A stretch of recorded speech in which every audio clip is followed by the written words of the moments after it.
Welcome back on the Me&my Health Up podcast. I'm your host, Anthony Hartcher. I'm a clinical nutritionist and lifestyle medicine specialist. The purpose of this podcast is to enhance and enlighten your well-being. And today, I'll be doing that just for you. We're going to be talking about why you can't lose weight. What is it that these weight loss companies are not telling you about? And what is it that you can do about it is essentially what I'm going to be sharing. And the reason why I'm sharing this is I see it time and time again is that the weight loss companies know that people are looking externally for solutions to solve their own issues. And the way to solve it comes from within. And that's the approach that I see the best results is helping the person actually see it from within and know that they can control in terms of what they eat and what they do, and that they're in the driver's seat. And it's not up to someone else. It's not up to the government. It's not up to the medical fraternity. It's not up to these weight loss companies. It's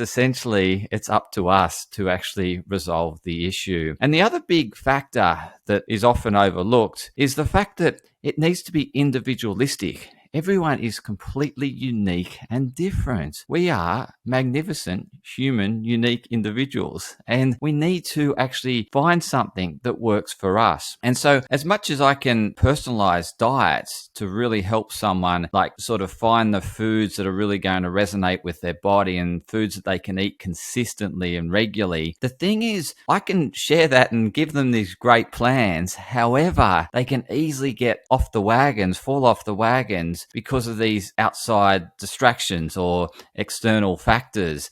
And essentially, if I can help shift the way they're thinking and ask and empower them to ask better questions, they have better foresight as to how to better manage and navigate through the external world. And they can actually perceive what they're not perceiving in that moment by actually asking themselves a better question. And I came across this work through a guest of mine, Dr. John Demartini, who came on the Me&my Health Up podcast. And what I learned was essentially we can only control three things, and that's our perceptions, our decisions, and our actions. And so I'm going to be talking about some questioning that you can do to really get back in the driver's seat, get back into that self-governance, that self-mastery, and really essentially make better decisions in terms of take you towards your goals, your objectives. And I'm going to break this down into 5 areas. So essentially it's that first area, not one size fits all. So I'm going to talk about that uniqueness, about how you need to construct something that's going to work for you. I'm going to talk about knowing yourself, okay? Getting to know yourself. It's so important, that self-reflection, and really understanding what are the drivers, what's driving us off the wagons, what's making us fall off tracks. Essentially,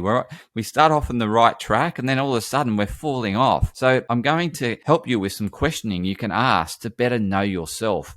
And also I'm going to talk about values, which I learned through Dr. Demartini's book, Values Factor, and I since did his programs and got further educated in this area of values and knowing what's important to you and truly align to your authentic self. And so knowing thyself is essentially becoming your authentic and no one else, not trying to be someone else, essentially becoming the essence of who you are by knowing what's important to you and living by what's important to you and not living by people pleasing. And I actually found out another term, which I didn't really know about it, was about this fawn. So fawn is also classified under that stress response, which is that fight, flight, freeze, and fawn. And fawn is essentially we're walking on eggshells and we essentially too scared to lose that person or get rejected. So essentially we people please and we just do excessive people pleasing. And that's a stress response. That's a stress response essentially in terms of I don't know my direction. I'm a bit worried if I start to be myself, I might lose someone. And again, it's very much in that system one's thinking that Dr. Demartini refers to, or in terms of the MBA, it's referred to as order 1 thinking. And essentially this process of questioning will take you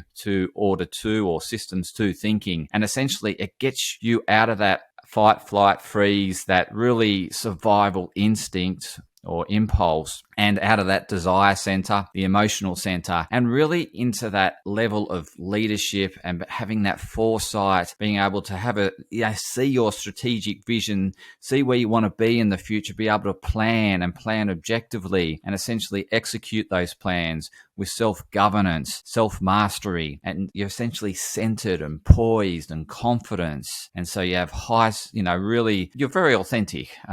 Probably not the right term in terms of high self-esteem, because that's going beyond the other direction, is then you get too proud. You're not essentially aligned to who you are. So when we get too proud, we look down on others. Essentially, that's not the way to be. It's essentially we're all equal, and we should be striving for not judging others and putting them down and putting us up. And that's where the pride comes into it. So essentially, it is being authentic you. So that is essentially that knowing yourself. Then the other area I want to talk about is loving yourself.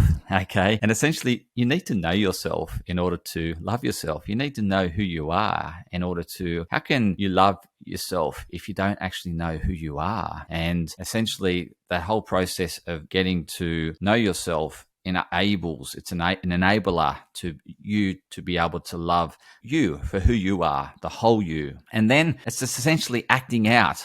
It's just being who we are. Being authentic is the other area I'm going to talk about. And lastly, I'm going to talk about a key area is don't comparing yourself to others, because again, that's when we're judging. We're either putting ourselves down and putting them up, or we're putting them down and ourselves up, just like I spoke to before. So let's start with it's got to be completely unique and individualized to you. It's because you have a completely unique set of genes, okay? And you've been brought up with different exposures to different life experiences, different influences, different social influences, different parental influences. And these are all having an impact on the decisions you make today, the behaviors you exhibit. And essentially, you need to start to understand that you are different to others. And what we want to do is actually just be ourselves. And being ourselves is actually showing our uniqueness and not trying to be like someone else. And this gets back to my last point I just mentioned, was that comparison. And again, we're not being ourselves when we're comparing ourselves to others and comparing our actions and our abilities to theirs. What's the point of that? It's absolutely futile, because essentially they're completely unique and different. And we're always going to have those differences. So we should actually focus and really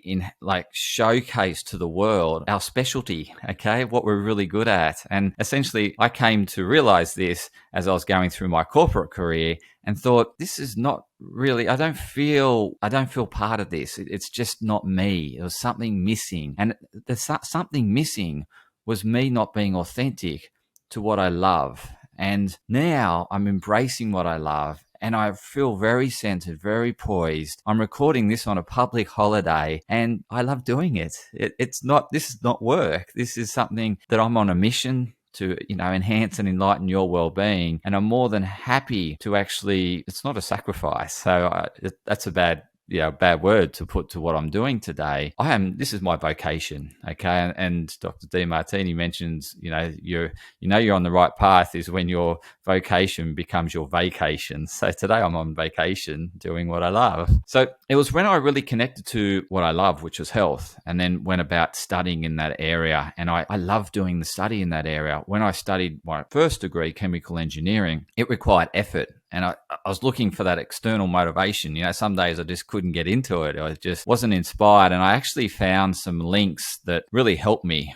So I was linking it as to if I do this subject, I'll be better able to understand science and better able to understand the world. And I was able to then relate it to my health. And so I was able to find some linkage as to what I was studying to how it would help me ultimately a better person. I saw it as obviously getting a career as well, and some credibility or some more letters next to my name. That was the other thing. And that's sort of, again, wanting to fit in.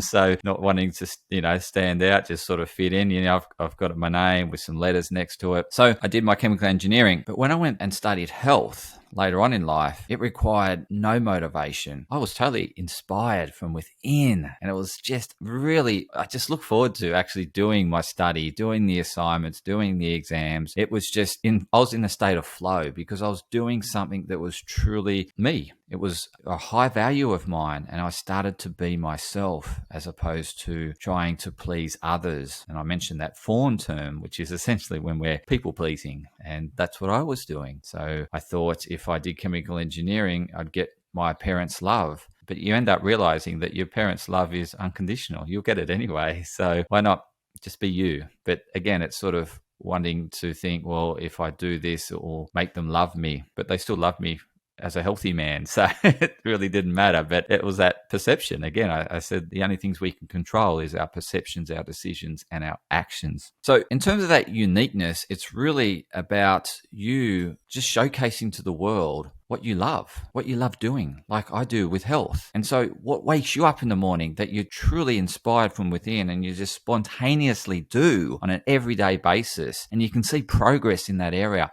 I always saw progress in the area of health. I was always training. No one needed to tell me to train. I'd always find time, regardless of where I was traveling in the world. I remember getting up at like 3:30 in the morning because I had an early flight just to fit a run in, just to get a run in, knowing that I was going to be traveling all day, and exercise was really high value to me. So I just made it happen. So what is it that you spontaneously do and you can get up at 3:30 in the morning and be inspired to do it without anyone reminding you, hey, you need to go for a run? For me, it was just within. It was something that no one needed to motivate me or reward me for. I was totally inspired from within. So what is it that you do on a daily basis that you just spontaneously got that initiation to do? And when you're doing it, it energizes you. So I always love exercising. I feel so much energy. I feel in a good state of flow and clarity. I have mental clarity. And when I'm doing this, I really get into it, as you can probably tell from my voice. It's something that I feel it's really just the flow comes in terms of the words. I don't have a script. I sometimes look for the words, and hence when I might say an or an essentially I'm looking for the words or looking to get back into my flow. However, it does just flow for me in terms of creating an episode. And same with when I'm interviewing. I don't have a script of questions or predetermined set of questions I'm going to ask the person. I allow myself to get into a state of flow and then think, what would the listener ask next? So that's how I run my interviews, is thinking, if I was a listener, what would I ask next? And essentially that's what I do with the interview. And I allow the person to really showcase their talent. I'm not wanting to it's not about me, it's about them. And so I'm allowing them to showcase to the world what they're really good at. And that's empowering you. Whereas I know some people like to step in and talk about, they might want to sort of show that they're very knowledgeable in the area as well. Look, there's areas I interview nutritionists and dietitians. However, I don't agree with you or disagree with you. I allow them to share their knowledge and their wisdom and their clinical experience, and the listeners will resonate with their message if it aligns with their values. So I just allow it to flow like that. So essentially, that's the way I do my job in terms of allowing the guests to showcase their talent. I'm showcasing my talent. When is it and what are you doing when you're showcasing your talent? What is it you love talking about? What is it you love spending your money on? In terms of, you just think it's high value to do that. Like, it's not a waste of money. It's really important that you do that. So I spend my money on equipment for podcasting and investing in my business because it enables me to enhance and enlighten the well-being of others. So that's where my money goes. And obviously into investment because I value financial freedom. I essentially want money to work for me and I want to do what I enjoy. So I educate myself around how to create financial freedom, and now I invest money into generating financial wealth. So I invest into assets and not into liabilities. So I'm not a big person of buying cars or buying sporting toys. I have the bare basics, some clothes, and everything else I invest my money into all my family's education, as well as obviously supporting their food needs and shelter. But beyond that, it's really all about creating wealth to have that passive income, and then so that I can continue just to do what I love doing and not worry about money. I also invest in my health. So gym, I invest in recovery, I invest in equipment to help me be the fittest I can be. I invest my money into food, good food, so I can be in a good state and an optimal state to showcase my knowledge like I'm doing now, hopefully. So in terms of when you start to identify these values, like where you spend your money, what you spend your time doing that you don't need to be told to do, you just do it spontaneously, what energizes you, what do you love talking about in conversations, where are you most organized, where are you most disciplined? So I'm very disciplined, as I mentioned before, in terms of my exercise. Regardless of what time I'm flying, I'll find time to exercise. If I'm even in the plane and I haven't had my morning run or morning exercise, I will then find space on the plane to do something. Or in my seat, I'll be doing some exercise, or I'll be getting up and moving around regularly. So that's essentially is my health, your health, and my family. So they're my three highest values. And then sitting outside of that, fourth is financial freedom. And then the list goes on. However, I really work in those top three. And then the fourth one sort of sneaks up every now and then, but really I'm constantly, where you educating yourself, so obviously you're listening to this podcast, you value health. Okay. So health is important to you, your own health. What else is important to you? What other podcasts do you listen to? So this is really about you getting to know yourself, okay, by understanding what you value and then making sure you plan out your day according to what's important to you. So every day I'm planning out my education in terms of further learning, further educating myself. So I recently, last year, did my further education with the DeMartini Institute, became a fully trained facilitator in the DeMartini method, which I'm talking a bit about today. And I did another course with the DeMartini Institute, which was around mind-body medicine, essentially.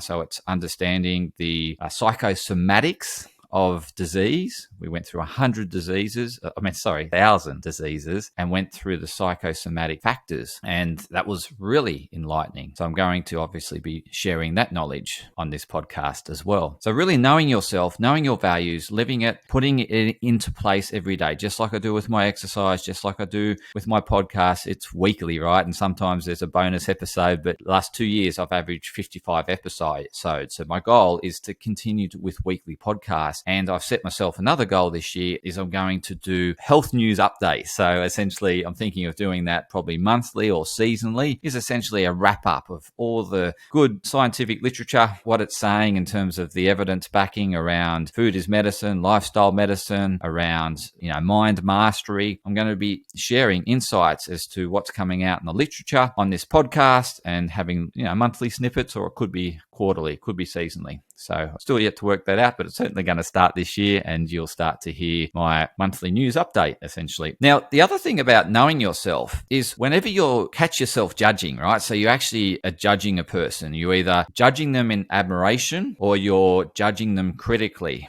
Okay, so so essentially when we judge them in admiration, we're looking up to them and putting ourselves down. When we judge them critically, we're essentially putting ourselves up and putting them down. So again, it's, putting ourselves up on a pedestal, putting them in a pit, or vice versa when you're in admiration. Yeah, in admiration, you're putting yourself in a pit and them on a pedestal. So essentially, whenever you're judging anyone, it's essentially you're projecting a part that you've disowned in yourself. So something you're not loving in yourself, you're projecting onto them. And so a way to love that disowned part of you is essentially look as to when you're doing what you're not liking what they're doing. So whenever I catch myself judging someone, I'll straight away think, okay, when did I do that? Oh, yes, I've done that. And today I came across this term ghosting, right? So I came across it in social media and I thought I better look it up just so I understand it. And yes, I've been ghosted and I'm currently being ghosted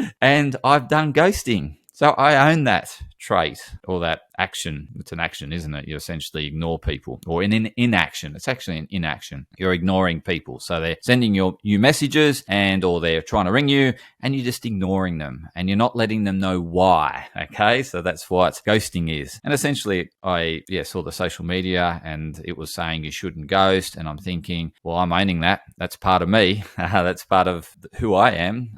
So when we obviously start projecting and judging others, judging people in society for ghosting, then it's essentially a part of us that we're not loving in ourselves, and we're only loving a part of ourselves, and that's the pride side. We're not loving the side that we look down to, that we, I guess, label as shameful. And we feel guilty for that shameful side. However, if we start looking for when we do it and then own it and say, yes, I do that, and there's nothing wrong with that. We like it. It's part of being human, right? We go through periods where we don't know. Some of us, we're not, unaware that we're actually doing ghosting. Okay, I'm aware of it now, and because I'm aware, I've got that elevated level of awareness. I know I do it, so I'm not going to judge them for doing it. However, I can pick myself up for when I'm doing it and say, okay, I better let them know why I haven't responded or why I'm ignoring them, as opposed to just letting it be unknown. Okay, so that's the whole ghosting thing, because the other person doesn't know why you're ignoring them. Okay, so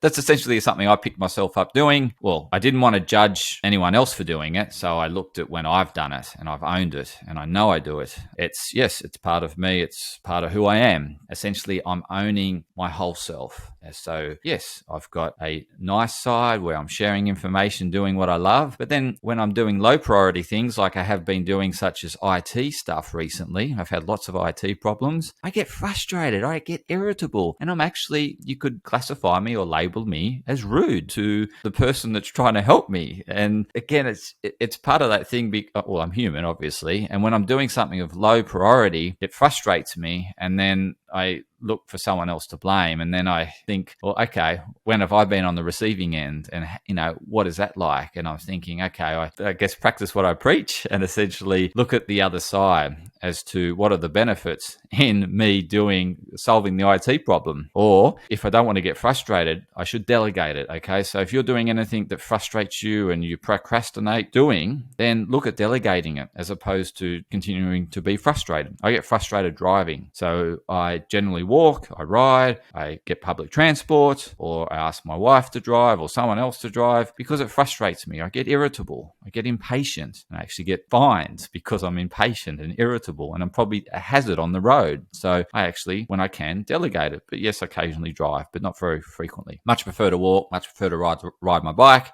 or public transport. So essentially, you want to catch these times when you're judging and then own it in yourself. When have you done it? When have you done exactly what you're judging? And start noting it down until you can say, yes, I do it just as much as they do it, with certainty, absolute certainty. And you just want to get it so it's level. So there's no emotion. Once the emotion's gone, therefore the judgment's gone. You can see both sides. You can see that it's got a place, and hence why it's still around today, why people still do it. Otherwise, it would be extinct. And so this is all part of knowing yourself, is actually that awareness piece of looking at when you're judging people and what you're judging them for, and then look within you, do that self-reflection so that you're then looking within yourself, and then you're loving a part of you that you're currently disowning because you're projecting it onto them and judging them for it. And you're saying, well, I'm too proud to admit that I do that. But hey, you're human too. And I've realized this. I've actually, everything I've observed that I get frustrated or, I may judge, I've realized that I've done it throughout my life. And so I then, I guess, own it, and then that emotion goes, and I'm not judging that person. I can put them in my heart. I can better connect with them because I see that they've got both sides. I've got both sides, and I can love the other person unconditionally because I'm not loving them for just if they do this, therefore, they support my values. I appreciate that you support. Therefore, you're on my like list or my Christmas card list. However, I know they've got two sides. So when they do something that might violate my values, I understand because I've done it. And I've loved the whole of me, and I continue to work on loving the whole of me. I must say it's a journey. But you will catch yourself judging. I certainly still do. And I think the more you do this self-practice in terms of reflecting as to when you've done what you don't like them doing to you, when you own it and actually own it with certainty, then you will no longer judge them for it. Okay. And you'll be able to put them in your heart and be grateful for what they did in order to bring it to your attention that you're loving or you're disowning a part of you and only loving half of you. So that's really important. So that's the part of the DeMartini process, is that self-reflection as to when you've done what you're disliking in them or what you're admiring them. So it's also owning that part that you admire in others and finding it, where is it in you? It will be in a different form. So if I admire someone's IT intellect, I don't have it. Where do I have that high intellect? It's in a different form. It's in health. Okay. So, and I think, yes, I've got that. And so when people, well, they maybe listen to the podcast and they go, oh, you know so much about health. Well, that's the area that I value. So I educate in that area. Someone else values IT. Hence, I should delegate more of my IT and not get frustrated and hence not take it out on the operator. So that's something I've learned. That's a takeaway. And so when you admire someone, what is it you're admiring? And then find it within you. It's absolutely in you. It's just that you're too humble to admit it. So this is part of the process of loving you. Okay. So when you have that love for yourself and love the whole of you, you're not going to sneak down into that desire center that I mentioned, that judgment, that area of judgment is essentially that amygdala that will get switched on, and it's all about instinct and impulse. And essentially the impulse to get that hamburger, something that you know that will take you off track in terms of the path that you want to go on because you're judging someone else. So if you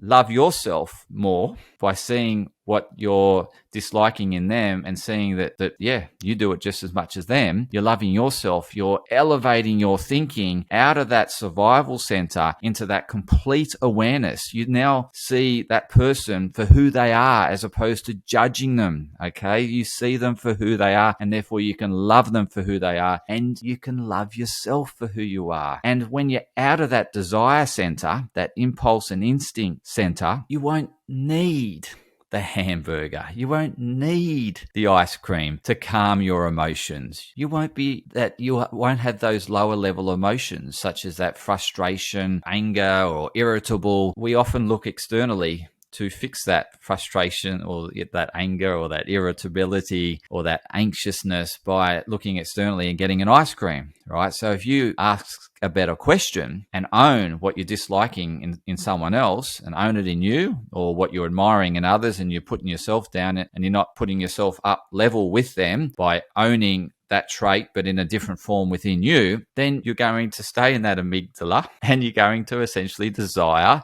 more of the foods that are comfortable, are comfort foods. The comfort foods to humans in that survival sense are foods that are highly calorific. You think from a survival point of view, you are wired to want and desire highly calorific foods because you don't know when you're going to get your next feed. And so we are wired to eat ice cream and hamburgers. And so this is, again, the weight loss companies will think that you need to buy their product in order to lose weight. Yes, it can help you initially, but what will happen is when the going gets tough and something gets in the way, or you perceive it as being in the way, something challenging in your life, you'll go into that survival center. You'll have that desire for some impulsive action, whether it be buying something. So it could be shopping addiction. It could be a drug addiction. It could be an alcohol addiction. It could be a food addiction. But you'll go to something to comfort you, to help relieve the stress or the tension or the feeling and sort of lift your spirits. And again, those highly calorific foods do lift our dopamine, for example. The research shows that.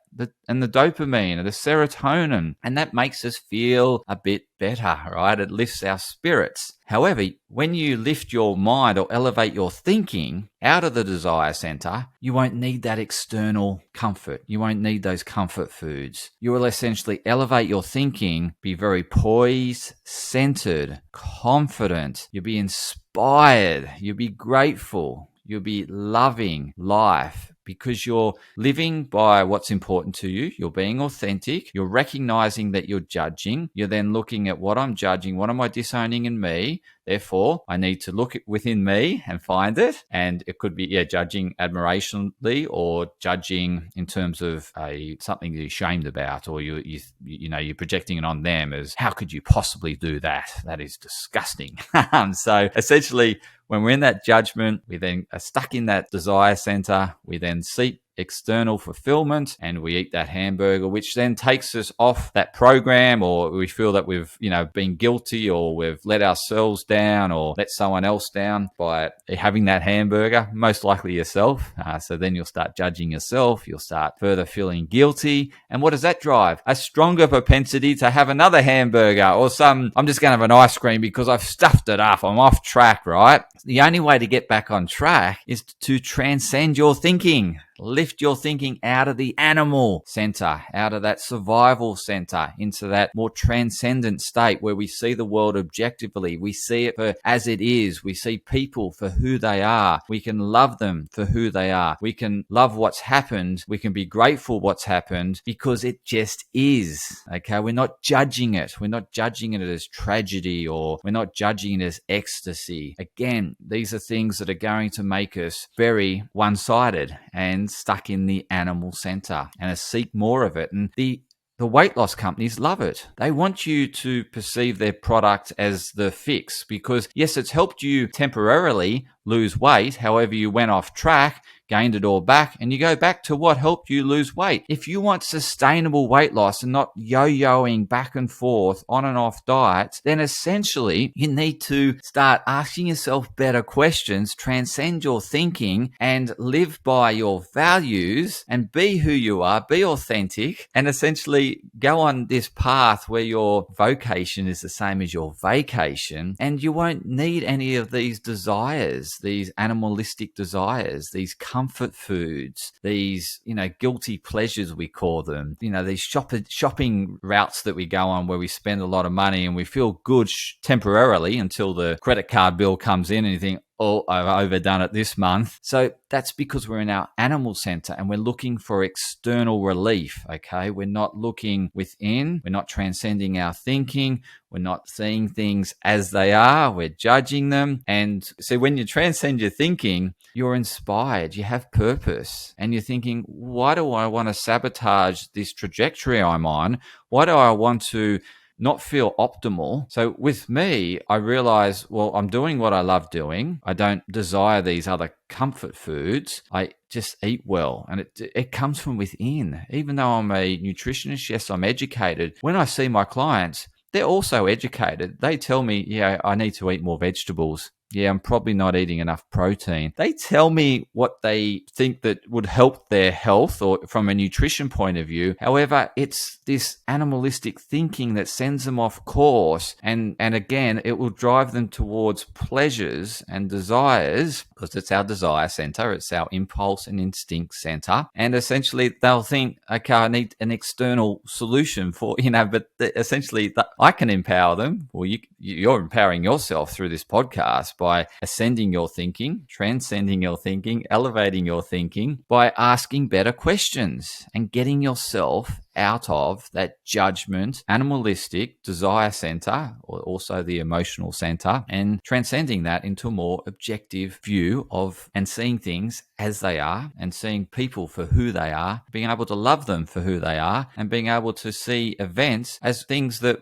were just them and they served. There was a purpose for them because you can see both sides. You're not labeling it. You're not just looking at one side of the event. And it's the same as us. If we perceive ourselves as fat and we're just focused on particular areas of our body that we perceive as fat, again, we're disowning part of us. We're in a process, stay in that amygdala, and then we look externally for relief. And essentially that could be drugs, or that could be, as I said, shopping, alcohol, it could be sex, it could be gambling, all these areas of addiction. Again, it's people looking externally for a fix where it can be resolved internally by just transcending your thinking. And that's essentially, humans have evolved out of that animalistic thinking and just responding to the environment through this process of being challenged and rising up to the challenge and transcending their thinking, and then being able to have a vision, have a foresight, as opposed to just reacting to the external stimulus. We can actually start planning out our life and seeing it objectively, planning what could possibly derail us, and then putting in plans to prevent that derailment. So that's foresight, right? The animals just respond to what they have around us, and we will too when we're in that animal part of the brain. And so if you're finding yourself getting irritated easy, or aggressive easy, or angry easily, you're in that emotional center, you're in that desire center, and essentially need to ask yourself, what is it that I'm not seeing? you're only seeing one side. What is the balancing side to what you're not seeing? If you're seeing it as something as all bad, then ask yourself what's good about it. Okay, balance it. You've got to start asking the balancing question. So then you have an objective view of what's happened. And again, this happened during COVID, right? So in COVID, initially it was all bad because people were locked up. They couldn't do what they wanted to do, and they felt the freedom was taken from them. But then as COVID went on, they started to see the good side and the things they liked about it. And so when they emerged, depending on whether they had they could have thought, well, COVID was COVID. I liked this about it, but I didn't like this. And you could then neutralize the whole COVID experience by looking at all the benefits to you and all the things of disservice or disadvantage or not, the cons, so to speak. And you could actually find it so that it was neutralized. So there's no emotional thing attached to COVID. I can see plenty of blessings of COVID for my business and what I do. It got me into podcasting. I wouldn't be sharing this today if it wasn't for COVID. However, yes, I didn't like the restrictions and lack of freedom, but I also was able to spend more time with my family and really bond, and we had fun together. And so again, we start to see it as time goes on. You can ask yourself a better question and transcend your thinking and see it for what it is, as opposed to waiting for the time lag and then thinking, that was the benefit for what's happened back then. And I can see how it's worked out and it was just meant to happen, or it was just a thing that happened, but and it served me as much as it was disservice at the time. I can see how it served me. And that's the benefit of time. But you don't want that time to dissipate, because essentially when you're emotionally charged and you hold that charge and that resentment over that time period, it creates illness in the body. Okay, so essentially you want to dissolve it when you can. So essentially what I've shared is how to love yourself. First of all, know who you are, how to love yourself, ask better questions, love the whole you, love the whole other person, and essentially live by your values. Be yourself, be authentic, and catch your moment when you're being a bit cocky or a bit too proud and think, okay, what am I not seeing? I'm only seeing all good. Okay, what are the negatives of what's just happened? And you'll start to come up with, and then that cockiness, that proudness will dissolve, and then you'll transcend your thinking into more inspired thinking, that more gratitude and love, and seeing things with both sides as opposed to just one-sided, because it will catch up with you. Just like with cryptocurrency, people initially just saw one side of cryptocurrency. You could only make money, and then over time they saw the other side. Yes, you can lose money too. Okay, we all know that. And the last point I want to finish on is not comparing yourself to others. And this is pretty much at the beginning I mentioned, why compare yourself to someone else when you've been brought to this world with unique talent? Showcase that unique talent to the world by living by what's important to you, and you'll excel. Okay, I'm doing far better than what I was as a chemical engineer today as a healthy man, because I'm doing what's truly important to me. And this is an area that I'm inspired in, and you are probably listening because I sound inspired in terms of what I do, and it might be attractive. And the health knowledge, the guests I attract, you might think, well, Anthony's a person worth following because he has great holistic view on health. He shares mind tips, he shares body tips, and he's a holistic person, and he's a holistic healer, and he's empowering you. I'm giving away this information. I want you to be empowered, and so that you can make better decisions around your health, so that you're not governed by the external world and driven to just go from diet to diet to diet and thinking, this is a silver bullet. The silver bullet's within you living by your values and not comparing yourself to others, being the authentic you so that you can shine and not shrink, okay? You want to be the magnificent you and be the best you, as opposed to being second to someone else, okay? So really, really just focus on the action that are taking you towards what's important to you.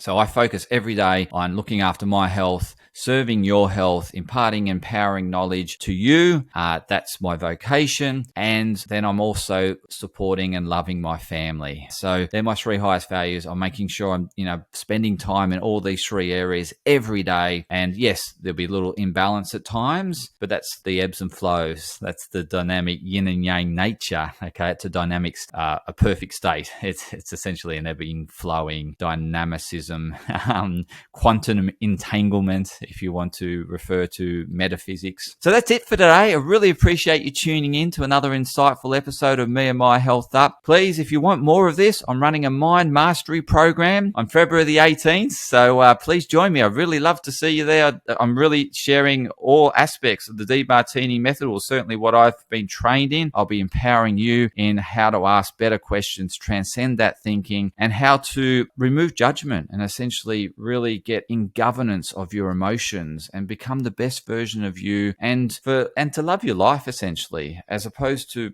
resenting things and thinking things were a mistake or whatever. Essentially, this process will enable you to see everything that's happened in your life as being on the way as opposed to in the way. So please join me for the Mind Mastery program on February the 18th. Go to the show notes and just register your interest, have a chat with me to see if it's the right fit. Because at the end of the day, I want the right people in the room, and I'll ask the right questions in order to see if it's going to fit what your goals are and align to what you want to essentially achieve through mind mastery. Okay, thank you. Thanks for tuning in.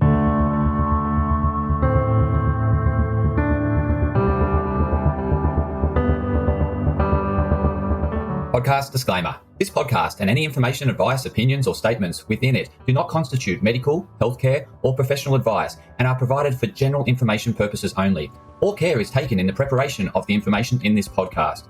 Connected Wellness Proprietary Limited, operating under the brand Me and My Health Up, does not make any representations or give any warranties about its accuracy, reliability, completeness, or suitability for any particular purpose. This podcast and any information, advice, opinions, or statements within it are not to be used as a substitute for professional, medical, psychological, psychiatric, or any other mental health care or healthcare in general. Me and My Health Up recommends you seek the advice of a doctor or qualified health provider with any questions you may have regarding a medical condition. Inform your doctor of any changes that you may to your lifestyle and discuss these with your doctor. Do not disregard medical advice or delay visiting a medical professional because of something you hear in this podcast. This podcast has been carefully prepared on the basis of current information.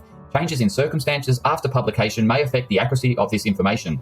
To the maximum extent permitted by the law, Me and My Health Up disclaims any such representations or warranties to the completeness, accuracy, merchantability, or fitness for purpose of this podcast, and will not be liable for any expenses, losses, damages incurred, indirect or consequential damages, or costs that may be incurred as a result of the information being inaccurate or incomplete in any way and for any reason. No part of this podcast can be reproduced, redistributed, published, copied, or duplicated in a form without prior permission of Me and My Health Up.